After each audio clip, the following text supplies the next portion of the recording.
YCP నాయకులు రాష్ట్రాన్ని రావణకాష్టంగా చేయడానికి ప్రయత్నం చేస్తూ ఉన్నారు. ఇది చాలా దురదృష్టకరం. ఇవాళ వాళ్ళ కుట్రలు ఏ రకంగా ఉన్నాయి,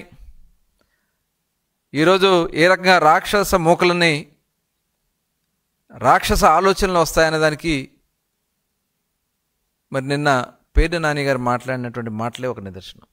ఒకసారి ఆ వీడియో కూడా మనం చూద్దాం.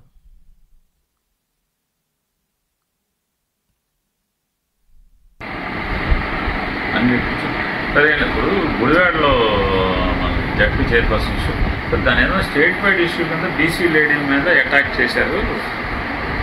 తెలుగుదేశం ఎమ్మెల్యే గోండాలో ఎమ్మెల్యే డైరెక్షన్ పైనుంచి లోకేష్ డైరెక్షన్ కొంచెం గట్టిగా స్టేట్ వైడ్గా అందరితో మాట్లాడించుకొని చేస్తే బాగుంటుంది. బీసీ లేడీ గౌడ క్యాస్ట్ కొద్దిగా దాన్ని అందరితో లౌడ్గా టేకప్ చేస్తే బాగుంటుంది. అంటే ఇది లీడర్ చెప్తే కానీ మనోళ్ళు గట్టిగా రాలేదు.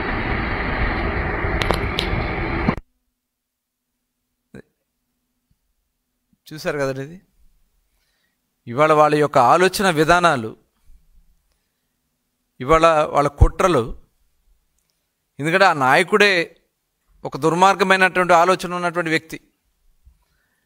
జగన్మోహన్ రెడ్డి ఒక దళితుడైనటువంటి ఒక వృద్ధుడిని కారుతో తొక్కించి చంపేసి రప్ప అని మాట్లాడుతూ ఉన్నాడు. ఇవాళ ఆ నాయకుడే ఆ రకంగా ప్రవర్తన చేస్తూ ఉంటే ఇవాళ కింద ఉన్నటువంటి నాయకులు మనం చూసాం పామరు సభలో, ఇదే ఒక బియ్యం దొంగ పేర్ని నాని కన్ను కొడితే వేసేయాలంట, కన్ను కొట్టి వేసేసి పొద్దున్నే వెళ్ళి పరామర్శించాలంట. అసలు ఏంటి, ఎక్కడ పోతా ఉంది రాష్ట్రం? ఏమైపోతుంది వీళ్ళ ఆలోచన విధానాలు? అంటే ఈరోజు అధికారంలో ఉన్నప్పుడు ఇలాంటి కుట్రలే మీరు చేశారు, అధికారం పోయినా కూడా ఈ రకమైనటువంటి కుట్రలు చేసి రాష్ట్రాన్ని సర్వనాశనం చేయాలని చూస్తూ ఉన్నారు. మీరు సభ పెట్టుకోండి, దానికి ఎవరు కాదనరు. గుడివాడలో నిన్న జరిగినటువంటి సంఘటన, ఇవాళ అక్కడ కూడా బీసీ అనే ముద్రని పెట్టి అరాచకం చేయాలని ప్రయత్నం చేస్తున్నారంటే మీరు సభ పెట్టుకోండి, దానికి మేము అభ్యంతరం లేదు. సభ పేరుతో రెచ్చగొట్టే కార్యక్రమాలు చేస్తే మటుకి ఇబ్బందులు వస్తాయని చెప్పి తెలియజేస్తూ ఉన్నారు. మీరు అక్కడ కావాలని చెప్పి ఉద్దేశపూర్వకంగా ఆ జెడ్పీ చైర్పర్సన్ అక్కడ నిన్న వారు మాట్లాడినటువంటి మాటలకి తెలుగుదేశం పార్టీ వాళ్ళు అక్కడ ఏదో నిరసన తెలియజేసుకుంటా ఉంటే వాళ్ళ మధ్యకు వచ్చి రెచ్చగొట్టే కార్యక్రమాలు చేయటం, వెళ్ళిపోమని చెప్పి బతిలాడినా కూడా వెళ్ళకుండా మళ్ళీ వెనక్కి వచ్చి వాళ్ళ మీద పరుష పదజాలంతో భార్యాభర్తలు ఇద్దరు మాట్లాడితే అక్కడేదో పెద్ద డ్రామా చేసి ఇంకా మహానటుల్ని మించి నటిస్తూ ఉన్నారు. మహానటులు నిజంగా చూస్తూ ఉంటే సిగ్గు అనిపిస్తూ ఉంది. అసలు వీళ్ళు ప్రవర్తన చూస్తూ ఉంటే సభ్య సమాజం సిగ్గుపడతా ఉంది. దీనికి మళ్ళీ బీసీ కార్డు. అసలు మీరు మనుషులేనా? అన్నం తింటున్నారా మీరు? అసలు మానవత్వం ఉందా మీకు? ఒక ఆడబిడ్డవై ఉండి నువ్వు ఈ రకమైనటువంటి ప్రవర్తన చేయటం మీకు ఎంతవరకు సమంజసం? నేను చూశాను గతంలో కూడా జడ్పీ సమావేశాలకు వెళ్ళినప్పుడు కూడా రెచ్చగొట్టే కార్యక్రమాలు చేస్తారు వీళ్ళు. వాళ్ళ ప్రవర్తన ఆలోచన విధానాలు ఏ రకంగా ఉన్నాయనే దానికి నిన్న వాళ్ళు వీడియోలు మొత్తం కనబడుతున్నాయి. వాళ్ళు ఏ రకంగా ఎంత దారుణంగా బూతులు తిడతా ఉన్నారు. ఆడ మనిషి అయ్యండి కూడా మీరు ఆ రకంగా బూతులు తిట్టి రెచ్చగొట్టే కార్యక్రమాలు చేయటం, ఇది నిజంగా చాలా చాలా సిగ్గుచేటు. నిజంగా కృష్ణా జిల్లా జడ్పీ చైర్పర్సన్గా ఆ మహాతల్లి ఈ రకమైనటువంటి రెచ్చగొట్టే కార్యక్రమాలు చేసి ఇవాళ అక్కడ తిరగబడితే దాన్ని తెలుగుదేశం పార్టీకి, తెలుగుదేశం పార్టీ నాయకత్వానికి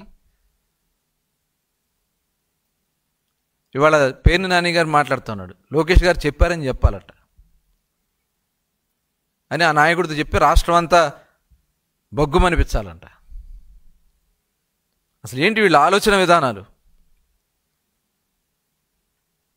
ఇవాళ మీరు బుక్ అయిపోతున్నారు. అది గుర్తుపెట్టుకోండి. మీరు చేసినటువంటి కార్యక్రమాల వల్ల 151 నుంచి 11కు పడిపోయారు. ఇలాంటి కుట్రలు చేసే మీరు దుర్మార్గమైనటువంటి ఆలోచనలు చేసే 151 నుంచి 11కు పడిపోయినటువంటి మీ పరిస్థితులు రేపు రాష్ట్రంలో మీ జాడ కూడా లేకుండా పోతుంది. దాంట్లో ఎటువంటి అనుమానం లేదు.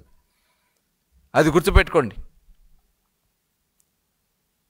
2019 నుంచి 2024 వరకు రాష్ట్రంలో ఉన్నటువంటి అన్ని వర్గాల్ని ఏ రకంగా మీరు దాడులు చేశారో, ఇబ్బందులు పెట్టారో ప్రతి ఒక్కరు కూడా గుండెల్లో ఉన్నాయి. అన్ని వర్గాల్లో గుండెల్లో ఉన్నాయి. ఎవరు మర్చిపోలా. అది గుర్తుపెట్టుకోండి.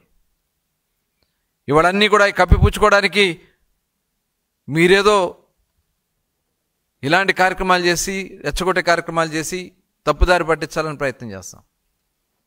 2019 ఎన్నికల ముందు మీ సొంత బాబాయ్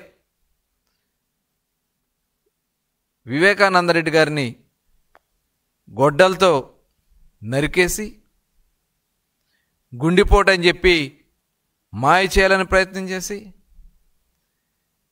వివేకానందరెడ్డి గారి కుమార్తె ఆవిడ బయటకు వచ్చి లేదు ఇది గొడ్డలిపోటే అని చెప్పి ఆవిడ చెప్తే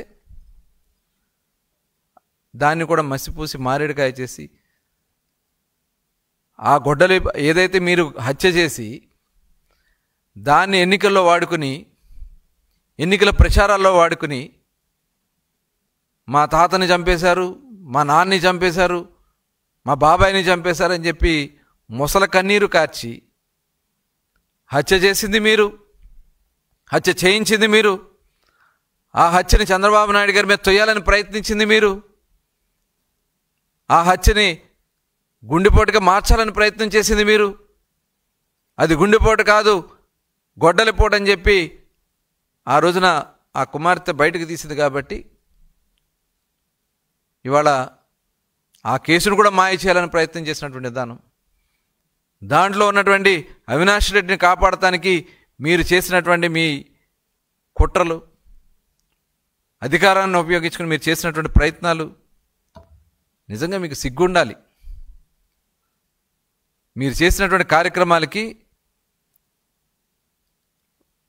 ముఖ్యమంత్రిగా జగన్మోహన్ రెడ్డి గారు చేసినటువంటి అరాచకాలకి నిజంగా చాలా దురదృష్టకరం, చాలా బాధాకరం. ఇవాళ మీరు సభలు పెట్టుకుని ఆ సభల్లో మనుషులు లేక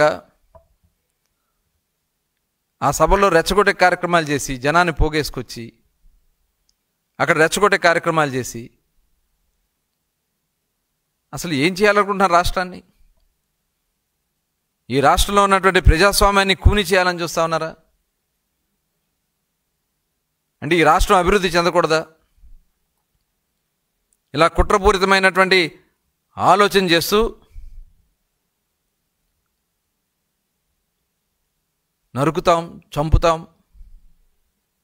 మేమేమైనా చేస్తాం, తొక్కుకుంటూ పోతాం. మీరు ఈ రకంగా మాట్లాడే ఏ స్థాయికి దిగజారిపోయారో ఒకసారి మీరు గుర్తుపెట్టుకోండి. మా అందరి మీద దాడులు చేశారు, కేసులు పెట్టారు, అరెస్టులు చేశారు, జైళ్ళకు పంపారు. మీరు చేసినటువంటి కుట్రల వల్ల ఇవాళ మీరు ఏ స్థాయికి దిగబోయారో ఒకసారి గుర్తు తెచ్చుకోండి. ఇదే పరిస్థితికి ఇలాగే మీరు మాట్లాడుకుంటూ పోతే రేపు మీరు ఏమైపోతారో ఒకసారి గుర్తించుకోండి. ఇలాంటి కుట్రలు చేయటానికి, ఇలాంటి ఆలోచనలు చేయడానికి సిగ్గుండాల. ఇవాళ మనం చూసాం, అయితే 5 ఏళ్లలో మీరు చేసినటువంటి రక్త చరిత్ర. ఒక మాస్క్ అడిగిన పాపానికి డాక్టర్ సుధాకర్ని పిచ్చోడని ముద్రేసి, ఒక దళితుడైనటువంటి డాక్టర్ సుధాకర్ని, ఒక మేధావి వర్గానికి చెందినటువంటి సుధాకర్ని చంపేసింది మీరు కాదా? అదే రకంగా మద్యం కల్తీ చేశారని చెప్పి అడిగినటువంటి కిరణ్ని రాత్రికి రాత్రి హత్య చేశారే. ఇసుకలో దోపిడీ చేస్తున్నారని చెప్పి, దందాలు చేస్తున్నారని చెప్పి ప్రశ్నించిన వరప్రసాద్కి పోలీస్ స్టేషన్లో గుండు కొట్టించారే, ఒక దళితుడైనటువంటి వరప్రసాద్ని. ఇవాళ నీకు జై కొట్టలేదని చెప్పి తోట చంద్రయ్యని నడి రోడ్డు మీద కోడిని కోసినట్టు పేక్ కోసేసి చంపేసింది ఇంకా ప్రజలు మర్చిపోయారు అనుకుంటున్నారా? అమరావతి ఆడబిడ్డలు అమరావతి కోసం, వాళ్ళకి జరుగుతున్నటువంటి అన్యాయాల కోసం పోరాడితే రక్తాలు కారేలాగా రోడ్ల మీద ఈడ్చేసినటువంటి సంఘటనలు ఇంకా మర్చిపోయారు అనుకుంటున్నారా? ఆడబిడ్డలని కూడా చూడకుండా ఎంత నీచానికి దిగారంటే వేసేలు అంటారు మీరు. మీ ఛానల్స్లో మీరు వేసేలని మాట్లాడిస్తారా? అసలు మీ ఇళ్లలో ఆడవాళ్ళు ఉన్నారనే ఇంగిత జ్ఞానం కూడా మీకు లేదా? మొన్న చూసాం నెల్లూరులో మీ మాజీ ఎమ్మెల్యే ప్రసన్న కుమార్ రెడ్డి ప్రశాంత్ రెడ్డి గారిని పట్టుకుని ఎంత దారుణంగా, అసలు ఏ మహాతల్లి కూడా సహించని విధంగా మీరు మాట్లాడినటువంటి మాటలు. అసలు ఎక్కడికి పోతా ఉంది ఈ రాష్ట్రంలో ప్రజాస్వామ్యం? ఇలాంటి దుర్మార్గాలు మీరు మాట్లాడుతూ ఉంటే, ఇలాంటి కార్యక్రమాలు మీరు అసలు మనుషులేనా మీరు? ఇవాళ మేము చాలా ఈ రాష్ట్రంలో అభివృద్ధి జరగాలి, మీలాంటి రాక్షసులతో ఈ రాష్ట్రం పాడవకూడదని చెప్పి మేము ఎన్ని రకాలుగా మేము ప్రయత్నం చేస్తూ ఉన్నా, మీ కుట్రలన్నీ కూడా బయటకు వస్తూ ఉన్నాయి, మీ దుర్మార్గాలన్నీ కూడా బయటకు వస్తూ ఉన్నాయి. ఇవాళ ఈ సంవత్సర కాలంలో ప్రజలకు ఇచ్చినటువంటి ప్రతి హామీని కూడా నిలబెట్టుకుంటూ ఇవాళ పెన్షన్లు 64 లక్షల మందికి పెన్షన్లు, సంవత్సరానికి 35,000 కోట్ల రూపాయలు, భారతదేశంలో ఏ రాష్ట్రం కూడా ఇవ్వని విధంగా ఇవాళ అవ్వల కోసం, తాతల కోసం, వితంతువుల కోసం, వికలాంగుల కోసం ఇవాళ పెన్షన్లు అందిస్తూ ఉన్నామే. ఇవాళ ఆడబిడ్డలు గ్యాస్ కష్టాలు ఉండకూడదని చెప్పి ఇవాళ దాదాపు 2 కోట్ల గ్యాస్ సిలిండర్లు, ప్రతి ఇంటికి 3 సిలిండర్లు ఇచ్చే లక్ష్యంతో ఇవాళ గ్యాస్ సిలిండర్లు అందిస్తున్నామే. ఇవాళ చదువుకున్న ప్రతి బిడ్డ చదువుకోవాలి, ప్రతి బిడ్డ కూడా ఈ రాష్ట్రానికి ఉపయోగపడాలి. 15,000 రూపాయలు చొప్పున మీరు కేవలం ఒకరికే ఇచ్చి, అది కూడా రకరకాల ఆంక్షలు పెట్టి చాలా లిమిట్ చేస్తే 42 లక్షల మందికి మీరిస్తే ఇవాళ 68 లక్షల మందికి తల్లికి వందనం కింద కార్యక్రమాలు ఇస్తే ఇవాళ ప్రజలందరూ కూడా చాలా సంతోషంగా, ఆనందంగా, మరి రైతు కూడా అన్నదాత సుఖీభావ కింద 3 విడతల్లో 20,000 రూపాయలు అందించే కార్యక్రమానికి శ్రీకారం చుట్టబోతున్నాం. ఉచిత బస్సు ప్రయాణం చేయించబోతా ఉన్నాం. ఆటో సోదరులకు కూడా 10,000 రూపాయలు అందించే కార్యక్రమాన్ని చేయబోతా ఉన్నాం. ఇన్ని మంచి కార్యక్రమాలు చేస్తూ ఈ సంవత్సర కాలంలో కష్టాలు, ఇబ్బందులు ఉన్నటువంటి పరిస్థితుల నుంచి అమరావతికి డబ్బులు తీసుకొచ్చాం, పోలవరానికి డబ్బులు తీసుకొచ్చాం, కేంద్రాన్ని ఒప్పించి ఆగి తరలిపోతున్న స్టీల్ ప్లాంట్ని నిలబెట్టి ఇవాళ లాభాల్లో నడిపిస్తున్నాం. ఇన్ని మంచి కార్యక్రమాలు చేసి ప్రజలకి సుపరిపాలన తొలిగడుగు కార్యక్రమం కింద ప్రజల్లో వస్తున్నటువంటి స్పందన చూసి తట్టుకోలేక కడుపు మంటతో మీరు ఇన్ని రకాలైనటువంటి కుట్రలు చేస్తూ, ఇన్ని రకాలుగా ఈ రాష్ట్రాన్ని భ్రష్టు పట్టించి కులాల్ని రెచ్చగొట్టాలి, మతాల్ని రెచ్చగొట్టాలి, ప్రాంతాలని రెచ్చగొట్టాలి, తద్వారా ఈ రాష్ట్రంలో కుట్రలు చేయటానికి, అరాచకాలు చేయడానికి కుట్రలు చేస్తున్నటువంటి మీ విధానాన్ని డెఫినెట్గా ప్రశ్నిస్తాం. ఇలాంటి కార్యక్రమాలు చేసే ప్రతి ఒక్కరి మీద కూడా కఠినమైనటువంటి చర్యలు తీసుకోవాల్సినటువంటి అవసరం ఉంది. బియ్యం దొంగ 8,000 బస్తాల బియ్యం కొట్టేసి పేదవాడికి పట్టెడన్నం పెట్టడానికి సివిల్ సప్లైస్ ద్వారా గోడౌన్స్ నిలవబెడితే అక్రమంగా గోడౌన్స్ కట్టుకుని అక్రమంగా ఆ గోడౌన్స్లో బియ్యాన్ని మొత్తం కూడా కాకినాడ ద్వారా ఎక్స్పోర్ట్ చేసి షిప్పింగ్ చేస్తే పబ్లిక్గా దొరికిపోయామని చెప్పి డబ్బులు కట్టి ఒప్పుకుని ఇవాళ నువ్వు డ్రామాలు ఆడతావా? ఇవన్నీ ప్రజలు గమనించట్లేదు అనుకుంటామన్నారు మీరు. ఇది చాలా చాలా అప్రజాస్వామికం. కులం పేరు పెట్టి, మతం పేరు పెట్టి, బీసీ కార్డు అని, బీసీలను రెచ్చగొట్టండి అని చెప్పి ఇంత పబ్లిక్గా మాట్లాడుతూ ఉన్నటువంటి పరిస్థితులు ఉన్నాయంటే ఈ రాష్ట్రంలో ఇంకా ఇలాంటి కార్యక్రమాలకి స్థానం ఉండటానికి వీల్లేదు. ఎవరు రెచ్చగొట్టినా, ఎవరు ఒక ఉద్దేశపూర్వక కార్యక్రమాలు చేసినా చూస్తూ మటుకు ఊరుకోం. కఠినంగా చర్యలు తీసుకుంటానికి ప్రభుత్వం సిద్ధంగా ఉందని చెప్పి తెలియజేస్తాను.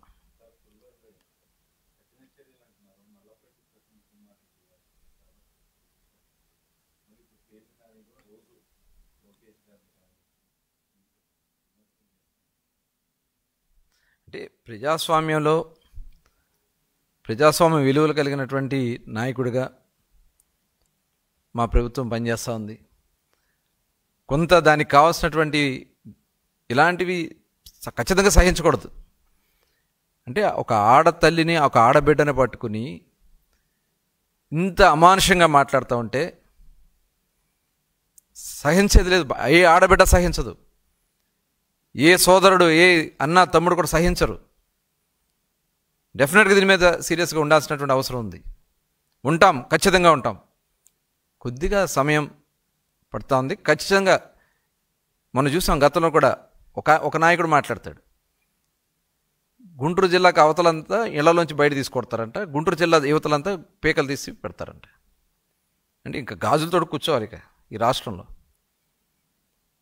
అంటే వాళ్ళ ఉద్దేశం ఏంటంటే ఒక అరాచకాలు చేయాలి, గొడవలు సృష్టించాలి, వర్గాల మధ్యన, కులాల మధ్యన గొడవలు పెట్టాలి. ఆడబిడ్డల్ని మనం చూసాం, అమరావతిలో ఆడబిడ్డల్ని. అసలు ఇంతకంటే దుర్మార్గమైనటువంటి అసలు వాళ్ళది ఏం పుట్టకో కూడా నాకు అర్థం కావట్లేదు. అంత బాధ అనిపిస్తుంది. డెఫినెట్గా ఇది సీరియస్గా తీసుకోవాల్సినటువంటి అవసరం ఉంది. దీని మట్టికి వదిలే సమస్య లేదండి.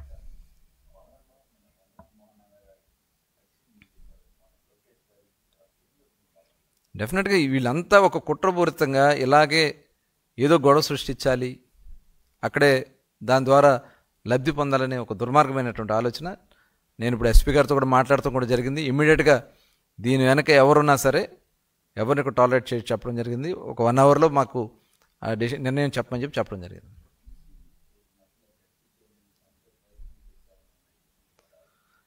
అరే వాళ్ళు చేసింది ఇప్పుడు అక్కడ స్థానికులు వాళ్ళు చెప్తా ఉన్నారు, ఆవిడని వెళ్ళిపోమంటే చక్కగా దారి ఇచ్చారంట. వెళ్ళిపోయి మళ్ళీ వెనక్కి వచ్చి భార్యాభర్తలు ఇద్దరు కలిసి చాలా దారుణంగా బండబూతులు మాట్లాడితే అక్కడికి వాళ్ళని పంపించేశారు. అక్కడ ఏమీ జరగల. కానీ ఒక మహానటిని కూడా మించిపోయారు వీళ్ళు. ఇంక ఏమేమి పేరు పెట్టాలో అర్థం కావట్లా. ఎందుకంటే స్వయంగా నేనే చూసా. నేను ఒక కృష్ణా జిల్లా మంత్రిగా కృష్ణా జిల్లా సర్వసభ్య సమావేశం జరుగుతోంది. ప్రజా సమస్యల గురించి డిస్కషన్ చేస్తున్నాం. వాళ్ళు అడిగిన ప్రశ్నలన్నీ నేను సమాధానం చెప్తాను. వాళ్ళందరూ కూడా హ్యాపీగా ఉంటే ఏంటి ఏం మాట్లాడరు, లేకండి వచ్చి ఇక్కడ కూర్చోండి అని చెప్పింది ఆ మహానటి. ఏం చెప్పాలి వీళ్ళని? వాళ్ళ ఆలోచన విధానం ఆ నాయకుడు చేయకపోతే వీళ్ళు ఊరుకోరు. ఇట్లాంటి మనస్తత్వం ఉన్న వాళ్ళు ప్రజాస్వామ్యంలో ఎక్కువ కాలం నిలబడలేరు. ఇలాంటి చాలామందిని చూసాం మనం ఈ దేశంలో, ఈ రాష్ట్రంలో. ఇలాంటి కుట్రపూరితమైన ఆలోచన ఉన్నవాళ్ళు 1 టైం మాత్రమే. ఇవాళ వైసీపీకి 151 నుంచి 11 ఈ కారణాలతో దిగజారిపోయింది. రేపు ఈ రాష్ట్రంలో వైసీపీ పార్టీ అనేది క్లోజ్ ఉండదు, అంతే. టూలెట్ బోర్డు పెట్టుకోవాల్సిన పార్టీ కార్యాలయానికి వాళ్ళు.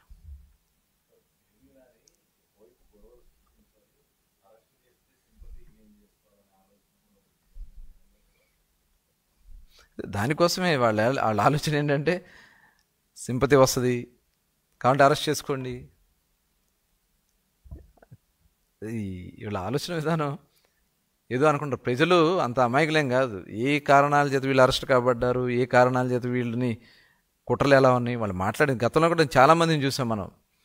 మీడియాలో మాట్లాడిన సందర్భాలు, ఎలా మాట్లాడిన మనుషుల్ని ప్రజలు యాక్సెప్ట్ చేయరు. కొంతకాలం వాళ్ళ నడుస్తుంది, మీడియాలో చూపిస్తారు, లేకపోతే వాళ్ళ సొంత ఛానల్స్లో చూపిస్తారేమో కానీ అది కొంతకాలం మాత్రమే. అవి ఎప్పుడు శాశ్వతంగా ఉండవు.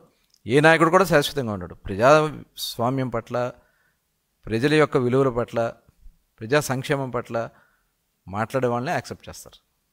ఇవన్నీ తాత్కాలికం. వీళ్ళు అనుకుంటా ఉన్నారు ఎక్కువ మాట్లాడితే ఎక్కువ అరెస్ట్ చేస్తే సింపతి వస్తాయి అని చెప్పి. అవన్నీ కూడా ప్రజలు డెఫినెట్గా యాక్సెప్ట్ చేయరు.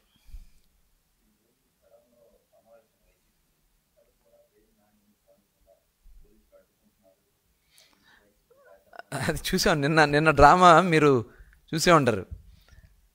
గుడివాడలో నిన్న ఇతను మాట్లాడినటువంటి మాటలకి గతంలో గుడివాడలో కూడా ఇతను ఒకసారి అక్కడ కొంత రాజకీయం చేయాలని ప్రయత్నం చేస్తే తరిమారు. అక్కడ నిన్న కూడా వెళ్తే వాళ్ళు కొడతారేమని భయం వేసి ఇంట్లోనే కూర్చుని నన్ను హౌస్ అరెస్ట్ చేశారని చెప్పి డ్రామా ఆడుతాం.